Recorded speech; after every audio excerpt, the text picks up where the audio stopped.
Hello classmates, tutors and lecturers.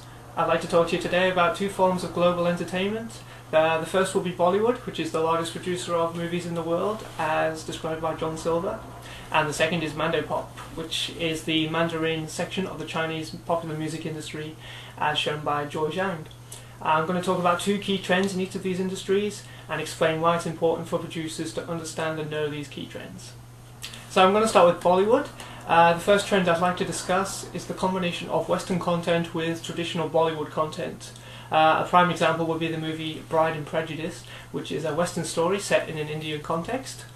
It keeps some of the elements of Bollywood, as described in the Bollywood ticket, such as large musical dance scenes. These types of movie are an attempt to broaden the target demographic of Bollywood to include a more Western audience. Partha Sarathi explains that nearly a quarter of the film revenue comes from overseas, and there's also been an inclusion of more Western actors such as Ben Kingsley and Tanya Zayeda. However, balance is needed. It's important that Bollywood producers not alienate their core Indian audience by becoming too Hollywood. This leads me to the second trend, which is the continuation of Hindi customs and values in Bollywood products. The website Bollywood.com explains the importance of ritual gesture, such as the touching of the feet to show respect. The emphasis on family values is still very strong and is used as a contrast to the Western world. For example, in DDLJ, the main character Raj is a Londoner who refuses to run away with his lover because it's against her father's wishes. Although Shayan Sarkar does mention that Bollywood can question tradition, it seems that it's more prudent for producers to continue creating content with a broader appeal, and that's a trend that is likely to continue.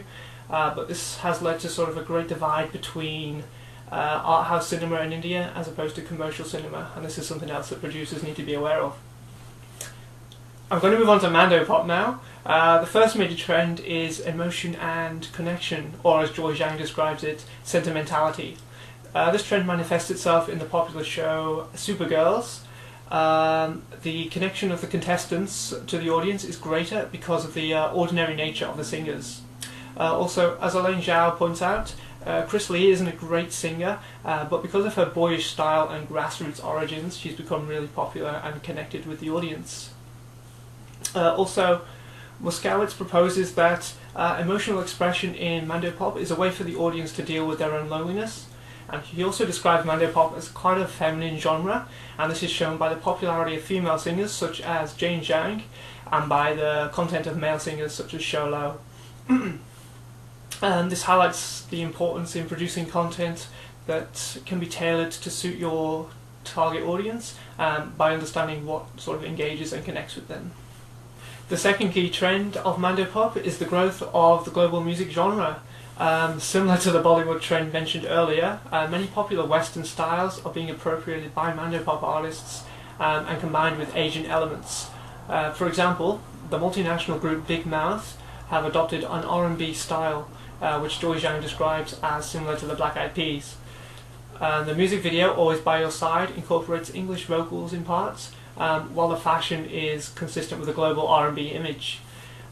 This means that a broader Asian culture is fusing with selected Western elements, and this will lead to an inclusive Asian audience, but also a Western audience who will be familiar with the sound.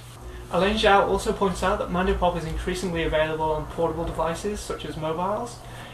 This makes Mandopop easily exportable, and the demand for the global genre is set to continue. For producers, this is important in determining how the Mandopop market will evolve to keep content fresh, but also how do they keep focusing on audience demands. So to conclude, both Bollywood and Mandopop are experiencing a trend towards westernization. Producers of these industries are trying to appeal to a broader audience without alienating their cultural origin, and this has led to a fusion of traditional Asian and contemporary Western styles in order to get the best of both worlds. This trend does seem set to continue as entertainment producers try and find new ways to bring their respective industries fully onto the global platform. Thank you very much.